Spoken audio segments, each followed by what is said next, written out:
Os banqueiros centrais são sádicos, o próximo orçamento vai ser muito generoso e as empresas estão a lucrar demais. O mistério das finanças. Comecemos então por esta pergunta. Os banqueiros centrais são sádicos porque continuam a subir os juros para fazerem os povos sofrer? Ou são estúpidos porque estão a provocar recessões económicas? Ou são insensíveis porque estão a provocar desemprego? Insensíveis, estúpidos, cegos, teimosos, enfim, adjetivos como estes têm-se repetido nos últimos dias em reação aos anúncios de que as taxas de juros vão continuar altas para combater a inflação. A coisa chegou ao ponto de, por cá, Marcelo Rebelo de Sousa dizer que os bancos centrais deveriam ter muito cuidado com aquilo que dizem publicamente, porque isso tem um efeito de perturbação que não é bom para ninguém. E António Costa diz que o BCE está a errar na receita porque está a errar no diagnóstico, que é o facto de as empresas estarem a aumentar os seus lucros. Bom, e que solução é que aponta Costa? Nenhuma. Apenas a de que os juros não devem subir. Ora bem, correndo o risco de parecer sádico, estúpido ou insensível, tenho uma pergunta a fazer. Como é que esperam combater a inflação sem aumentar os juros? Esta é a única arma? Não. É a arma mais eficaz? Sim, tem sido. Sobretudo quando os governos não fazem nada a não ser queixarem-se dos bancos centrais. Os governos estão a fazer de conta que não têm um papel no combate à inflação e estão a deixar o BCE sozinho. Ora, o que o BCE faz é usar das suas armas para secar a economia, retirar moeda de circulação, lá está, subir juros.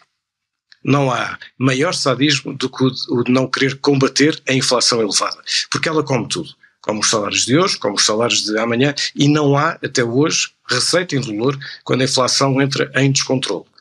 Para combatê-la, ou se atua de modo a aumentar a oferta, ou então para reduzir a procura. E isso sugere a ação coordenada de duas políticas. A política monetária, do lado dos bancos centrais, e a política orçamental, do lado dos governos. Só que essa coordenação simplesmente não está a existir. E, portanto, a tarefa está a ficar quase toda para o BCE. Olhemos só para o governo português, por exemplo. Tem feito alguma coisa para combater a inflação? No passado fez. Fez na energia e fez bem. Mas hoje, os custos de energia já desceram. A inflação do resto continua alta. Aliás, o que desceu na inflação foi precisamente e sobretudo a componente da energia direta e indiretamente. Mas além da energia, o governo fez nada ou quase nada. Pelo contrário, o que até tem feito é subsidiar o aumento da procura. Com mais cheques, com aumentos salariais, com pensões. Até baixar os certificados da Forra acaba por ser um incentivo ao consumo. Claro que isto parece bom para quem recebe, mas não só é prolongar uma inflação elevada, e nós ainda estamos com uma inflação elevada, como é deixar a tarefa quase toda para os bancos centrais, e lá está, carregam mais nos juros para secar a economia. Ora, se é verdade que há lucros a mais nas empresas, quem é que tem de agir? Os governos. Eles queixam-se? Sim. Eles agem? Não. Aliás, outro argumento que temos ouvido é que o caso de Portugal não está a ser atendido, ou seja, o BCE está a decidir por todos e isso não tem em conta a realidade portuguesa. Mas eu pergunto, onde é que estavam estas vozes que agora criticam, quando durante anos as decisões do BCE beneficiaram Portugal em milhares de milhões de euros com taxas de juros negativas? Alguma vez Portugal, sozinho, com uma dívida da economia enorme, tinha um risco que justificasse aquelas taxas de juros negativas? Nunca. E já agora, sobre especificidades portuguesas, uma delas é sermos dependentes do turismo, e o turismo o que tem feito também é aumentar a procura, pressionando a subida dos preços. Claro que há críticas a fazer ao Banco Central Europeu, mas são outras. Durante anos, o BCE tinha como missão única o combate à inflação. E então os governos e os empresários e os gestores o que faziam era criticá-lo por não ligar ao crescimento económico, ao contrário do que acontecia com a Fed nos Estados Unidos.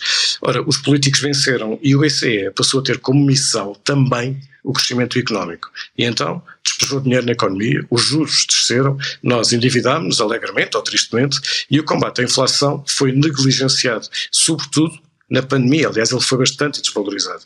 Agora, as economias têm de se ajustar e não há ajuste sem dor. Não é justo.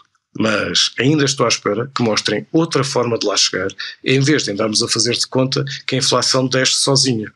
Portanto, ao contrário do que diz Marcelo Rebelo de Sousa, a comunicação importa e a dramatização serve para influenciar agentes económicos, para tirá-los das ilusões e sim para deprimir algumas das decisões expansionistas para que a economia arrefeça. A economia também é feita de expectativas e o BCE não abdica de influenciá-las. Isso é política económica também, mesmo que seja ao contrário daquilo que a propaganda política proclama. Portanto, os bancos centrais deveriam ter muito cuidado com aquilo que dizem publicamente, como diz Marcelo, mas porquê? Se ficassem caladinhos, doía menos? Não fica zeros sobre as soluções de crédito habitação Milênio. Saiba mais em mileniobcp.pt, na app ou numa sucursal. Crédito sujeito à aprovação. Milênio, aqui consigo. Olá, António. Olá, como estamos nós neste país de taxas de juros elevadas, neste país que acaba de receber governadores, banqueiros centrais, e estão citados que eles foram esta semana, e isso também está ligado ao teu primeiro mistério. Está, Pedro. Olha, eu acho que, enfim, Sintra foi uma espécie de capital dos mercados financeiros do mundo. Literalmente do mundo. Até o presidente da Fed, da Reserva Federal Americana, esteve em Sintra, o presidente do Banco Central do Japão, para lá, obviamente, como dizias, dos governadores dos bancos centrais europeus e depois, claro, de Mário Centeno, que é uma espécie de anfitrião. Enfim, a reunião em Sintra foi do BCE, não foi do Banco de Portugal, mas enfim, Mário Centeno, o governador do Banco de Portugal, foi uma espécie de anfitrião, digamos assim, do encontro. E como tu dizias, e bem, ouviram-se muitas críticas ao BCE. Enfim, até Marcelo Rebelo de Sousa pede cuidado nas palavras ao BCE, eu diria, enfim, apetece dizer, a piada está feita por si só, não é? Enfim, mas o meu mistério tem, de facto, como dizias e bem, uma certa relação com a análise que acabavas de fazer. Vem aí um orçamento muito generoso em 2024. É verdade, vem um orçamento muito generoso.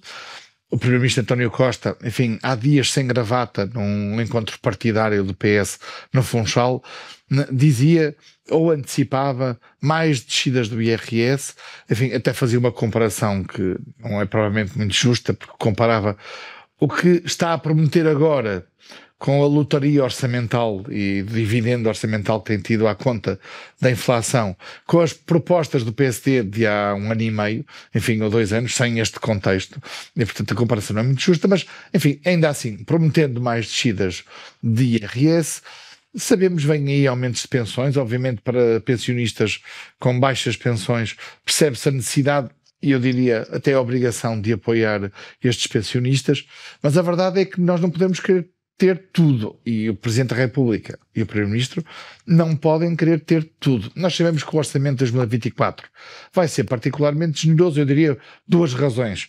Por um lado, vamos ter excedente orçamental, já toda a gente percebeu, o Governo vai beneficiar novamente de uma espécie de uma segunda lotaria. Sair uma lotaria uma vez é uma sorte.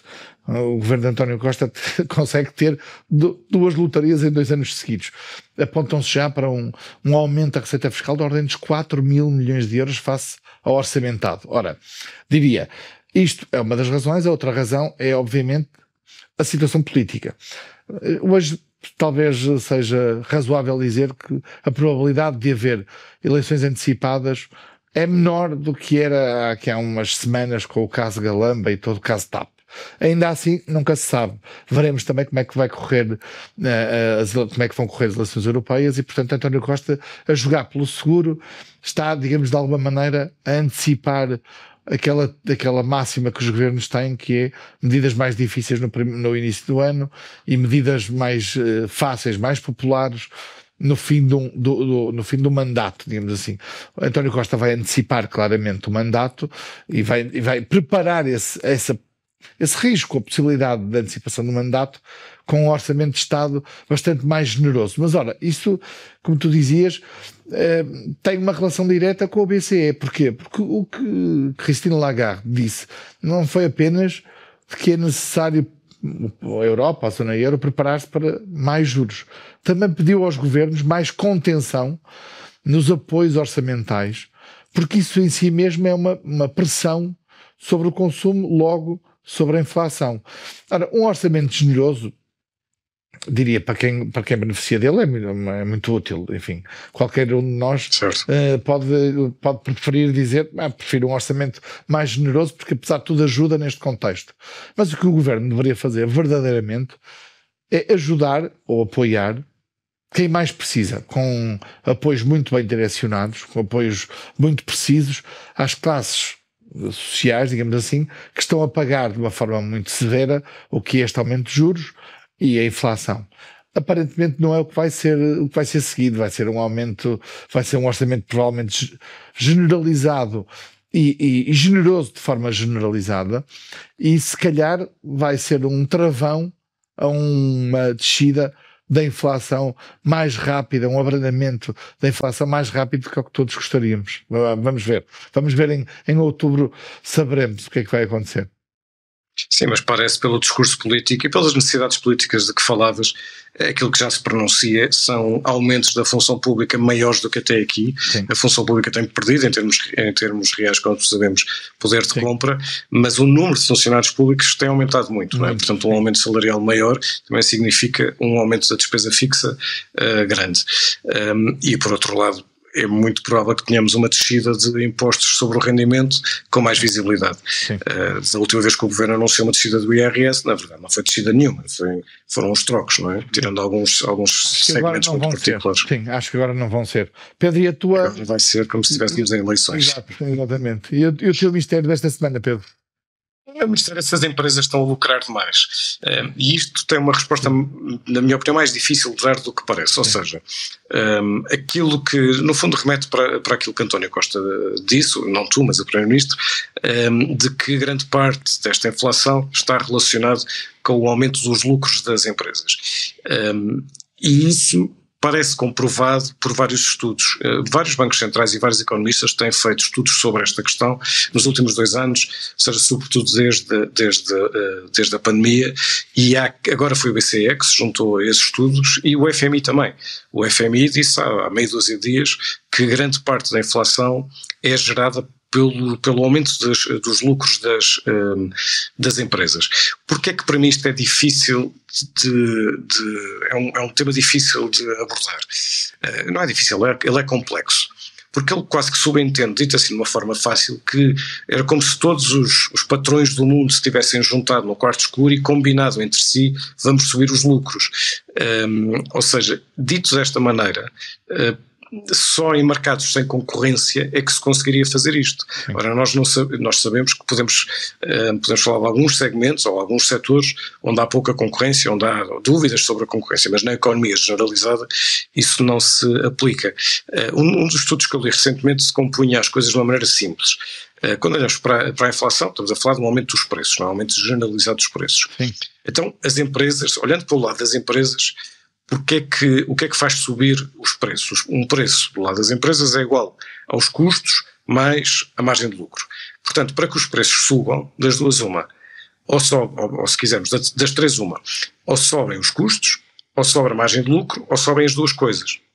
Ora, o que os estudos dos bancos centrais têm mostrado, e bancos centrais na Europa, nos Estados Unidos, na Austrália, este é um fenómeno muito, muito generalizado, é que os lucros das empresas, as margens de lucro das empresas têm contribuído em grande parte, quase metade, para este aumento da inflação. Mas como isto só faz sentido em mercados sem concorrência, então em mercados onde há concorrência, como é que isto se justifica? E é aqui que, na minha opinião, a coisa fica mais complexa. Aquilo que eu tenho lido para tentar perceber são algumas hipóteses, tais como as empresas na prática estão a antecipar novas subidas de custos, por grande pressão das empresas, dos trabalhadores para subir salários, por exemplo, e portanto têm aumentado as suas margens de lucro já antecipando aumentos de custos futuros. O problema é que isto gera uma espiral, porque quando se aumentam os preços para compensar os salários, depois os salários perdem poder de compra, portanto também há maior pressão para que eles sejam aumentados, aumentando mais os salários, aumentam outra vez os custos, etc, etc. Claro que há mais variáveis, na pandemia houve uma grande escassez de acesso a matérias-primas, etc. Por exemplo, o setor da construção, só para dar um exemplo, uma das razões que levou ao aumento muito grande da habitação nova, não foi apenas, enfim, uma maior procura, de facto os materiais de construção subiram muito durante a pandemia, portanto o custo do metro quadrado de construção subiu bastante. Portanto, nós chegamos aqui, parece, a um impasse que tem a ver, um impasse analítico, se quisermos, que tem a ver com algumas excentricidades desta crise. Por exemplo, nós estamos a ter recessões quase sem desemprego. Isto é relativamente surpreendente. Aliás, é bastante surpreendente. E não estou a falar só da Europa, nos Estados Unidos isso também aconteceu e fez com que os economistas estudassem bastante as excepcionalidades desta crise. Outro é a inflação está a subir, os lucros das empresas também estão a subir. Como é que isto se combate? Das duas uma, ou se aumenta a concorrência, isso significa ter autoridades de vigilância, tirar reguladores, tirar barreiras à entrada de novos operadores, etc.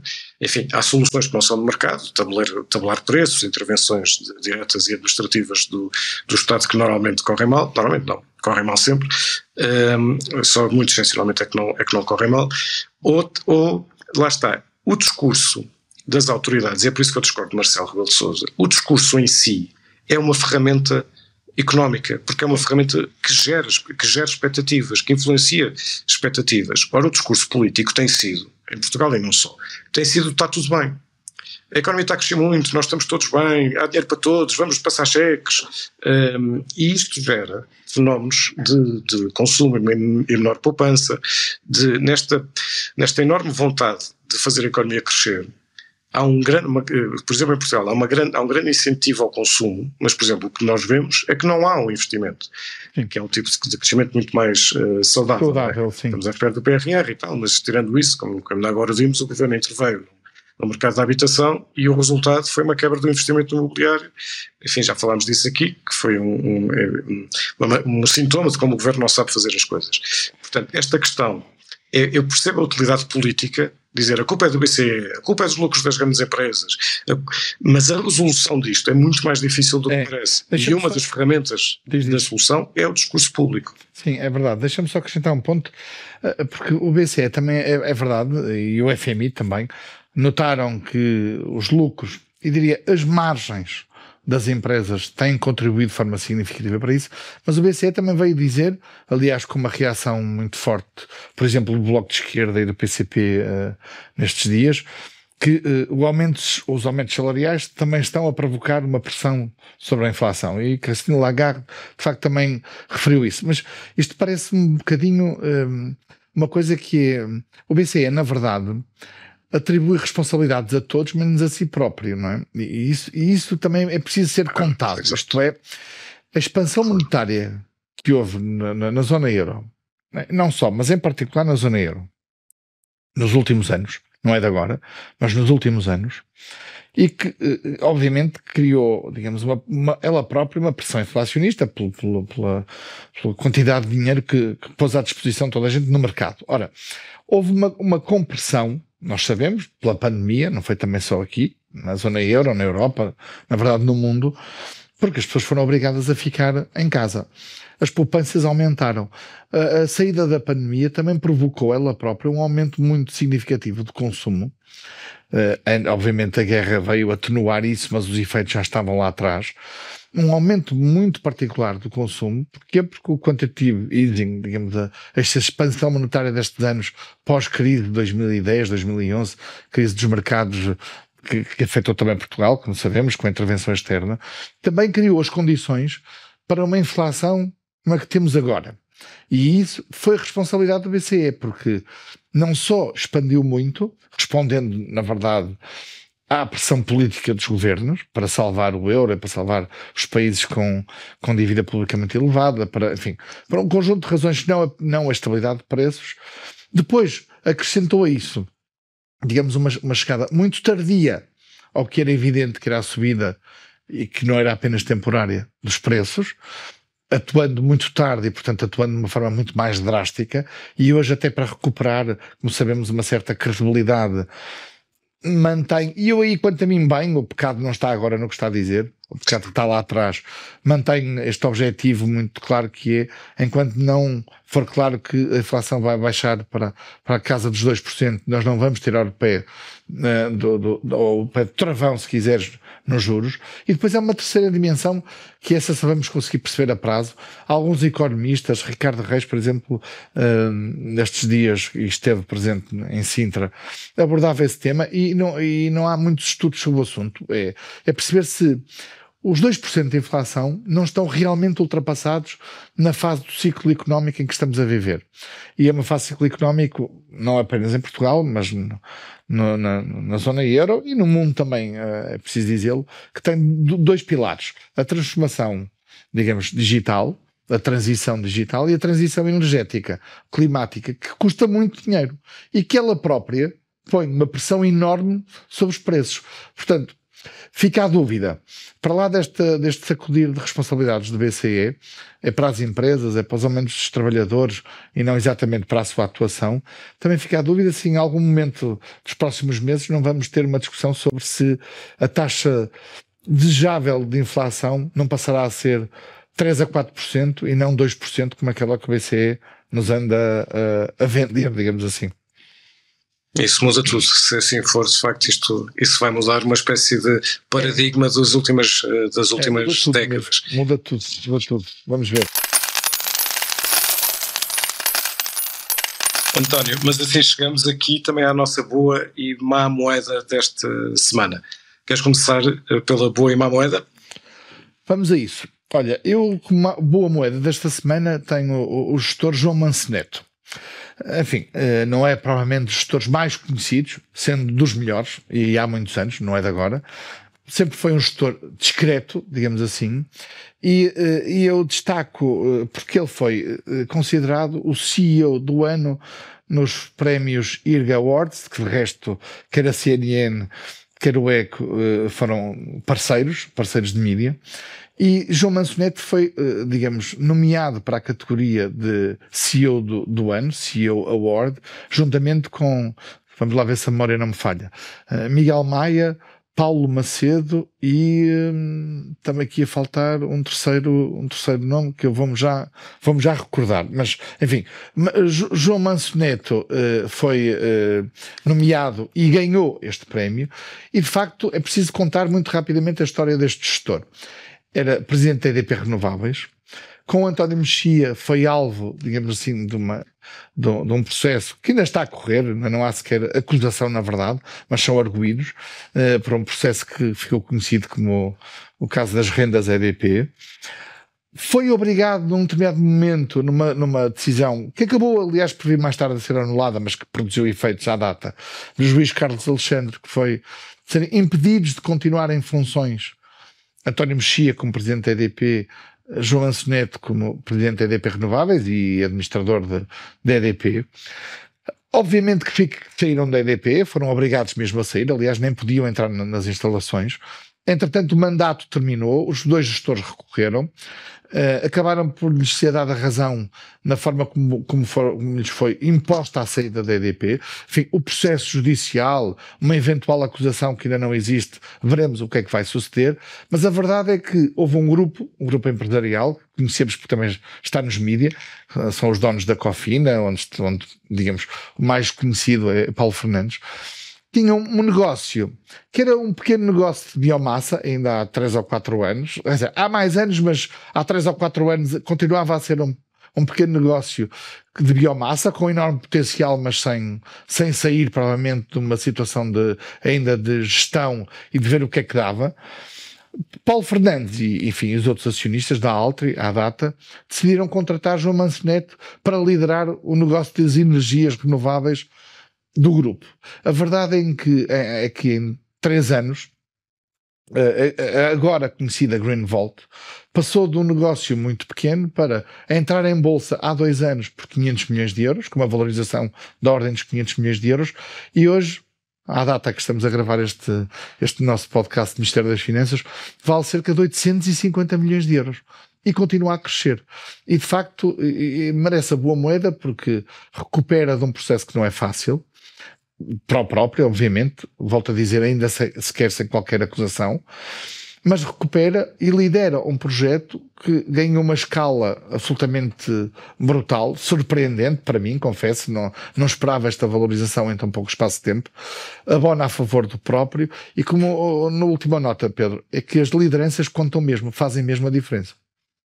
Este é um caso muito claro, sim, o caso de Manso Neto e este percurso desta empresa que tu, enfim, acabas de descrever, que parte de no fundo é um bocadinho da Altri, que eram as centrais de biomassa, Exato. Autonomizado e cresce de uma maneira impressionante. Mas enfim, é mesmo muito impressionante enfim, mas Manso Neto é uma espécie de Ronaldo deste setor. Renováveis. E Paulo Fernandes teve esse mérito de conseguir não apenas... E essa coragem. E essa coragem de o convidar e de conseguir também obviamente persuadi-lo para este projeto. Olha, eu tenho uma má moeda. Exatamente. Eu hoje tenho uma moeda. Tenho-te a ti, Fava, vamos lá. Saiu uma fava e a fava na verdade saiu à Santa Casa da Misericórdia de Lisboa, daí a má moeda ser Edmundo Martinho, pelo percurso que enfim, está bem documentado e noticiado no ECO, em notícias do ECO, sobre como a Santa Casa passou de uma operação financeiramente muito sustentada, rentável, controlada e equilibrada em muito poucos anos, portanto de 2015 para cá, em muito poucos anos passa para a situação inversa, passa para prejuízo e tem, além do mais, enfim, eu vou-lhe chamar embaraço, mas a palavra é pior. Tem, além de mais, a desconfiança de ter as suas contas dos últimos 2 anos mandadas auditar pelo governo e reavaliar. É uma maneira de dizer que não se acredita naquelas contas, elas não são credíveis, e o que terá acontecido foi uma internacionalização mal feita, para dizer o mínimo, que gerou enfim, que destruiu grande parte daquilo que se amealhava na Santa Casa da Misericórdia. Esperemos que além de ter destruído dinheiro, além de ter destruído atividade, não destrua desde logo a reputação, mas não destrua sobretudo a atividade da Santa Casa da Misericórdia. É a atividade essencial. É bom não esquecer que é uma atividade de financiamento da Santa Casa, que tem muita visibilidade, mas aquilo que interessa é aquilo que ela financia. É a atividade social que a Santa Casa desenvolve e que agora naturalmente está posta Sim, tu disseste bem, a desconfiança. Edmundo Martinho foi provedor, saiu há pouco tempo, são os mandatos, ou foram as contas do mandato de Edmundo Martinho como provedor que estão em causa. Há, no mínimo que podemos dizer, uma desconfiança. Enfim, indícios de que alguma coisa não está bem. Há também um pedido do governo para uma auditoria a essa Santa Casa Global, que é uma espécie de empresa que servia, ou terá servido, enfim, veremos, ainda não sabem muitos pormenores, para uma tentativa de internacionalização, onde a Santa Casa terá gasto qualquer coisa com mais de 20 milhões de euros, sem resultados que se conheçam. Mas a verdade é que este silêncio também é ensurdecedor da parte de Edmundo Martinho e diria, também é preciso dizer, do governo, que já devia ter dado mais explicações. Porquê? Porque a Santa Casa é uma instituição mesmo muito importante, tem um orçamento da ordem dos 300 milhões de euros, não chega a isso, mas é um orçamento pesado, e tem ação social muito importante em Lisboa, mas também educação e também saúde. E portanto é uma, digamos, uma instituição que tem mais de 500 anos, é uma instituição muito, muito relevante. Enfim, percebe-se há uns anos que é uma espécie de um centro de poder entre o PS e o PSD, com muito dinheiro. O dinheiro que vem sobretudo dos jogos da Santa Casa, da lotaria e outros jogos, mas mesmo assim, esta suspeição que existe, convém que o governo também perceba que precisa de ser esclarecida o quanto antes, porque começa a tornar-se de facto insuportável perceber, afinal, se há algum problema mais sério na Santa Casa. Enfim, esperamos que esta má moeda não se deteriore ainda mais. Sim. Entretanto, o que temos é um mistério sombra. Temos um convidado esta semana, Sebastião Bugalho, convidámo-lo para ele nos trazer o seu mistério sombra.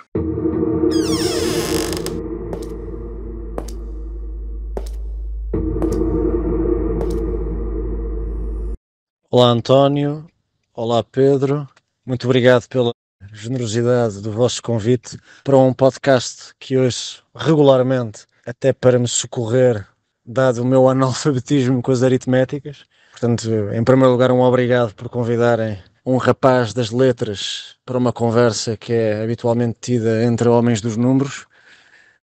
A minha pergunta mistério e a minha resposta mistério, já que sou o convidado mistério, tem que ver com a reação da nossa liderança bicéfala, Costa Marcelo, à intervenção da Presidente do Banco Central Europeu, a Christine Lagarde. A reação portuguesa foi muito crítica, até quase assintosa, e mostrando que, não ouviram o discurso todo, porque o discurso foi muito mais pertinente e muito mais completo do que as reações ao próprio discurso.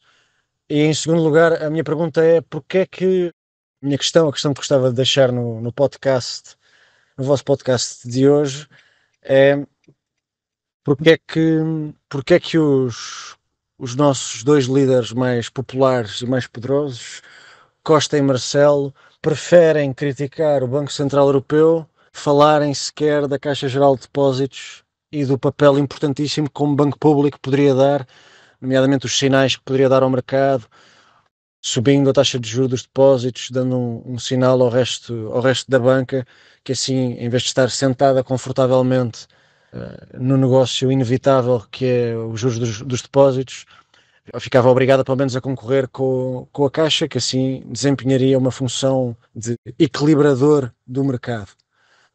Não equilibrista, mas equilibrador. E a minha pergunta é muito simples: porque é que, em vez de usarem o seu poder de influência de forma cautelosa, mas construtiva em relação à Caixa, porque é que em vez de o fazerem, preferem falar do BCE? E a minha resposta é muito simples: é que falar do BCE dá mais votos e dá menos problemas, e falar da Caixa daria mais problemas e talvez não desse tantos votos, ou pelo menos de forma tão fácil, tão flagrante e tão populista.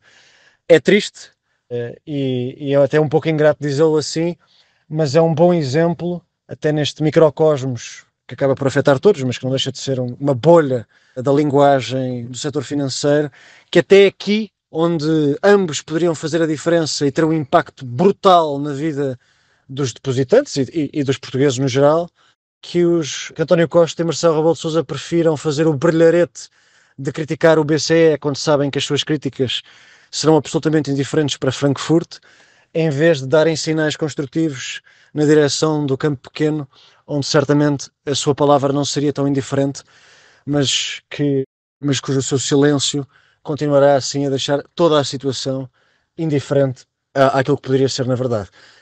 Desculpem se me alonguei, ossos do ofício, um grande abraço aos dois. Obrigado ao Sebastião Bugalho por este mistério. Às vezes, para perceber os números, é mesmo preciso letras. E a razão política, exato, se quisermos, que subjaz a este meio enigma, vá lá, que o Sebastião aqui trouxe e que mostra como de facto o que marca esta semana toda é mesmo aquilo que se passou em Sintra, não é? É mesmo. Uma nota muito breve para terminarmos o nosso mistério desta semana, Pedro, porque eu tive a oportunidade de entrevistar aqui neste estúdio Eco Paulo Macedo, no âmbito exatamente dos prémios IRGA Award, e falei precisamente sobre o tema do papel da Caixa. É justo dizer que Paulo Macedo lembrava que até tem feito um esforço, a Caixa Geral de Depósitos, para fazer publicidade com o seu produto de depósito, que já paga 2,75% brutos, é preciso dizê-lo, 2,75% ao ano, num depósito corrente.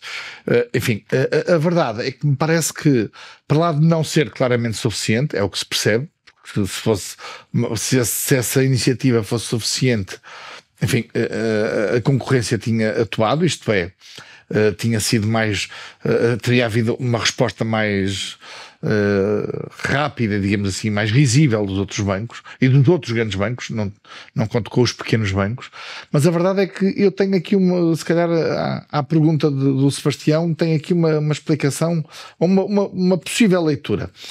Também é mais fácil criticar o BCE do que a Caixa, do que exigir à Caixa mais alguma coisa, porque a Caixa está a devolver muitos milhões em dividendos. E obviamente nós sabemos, não podemos querer tudo, não é?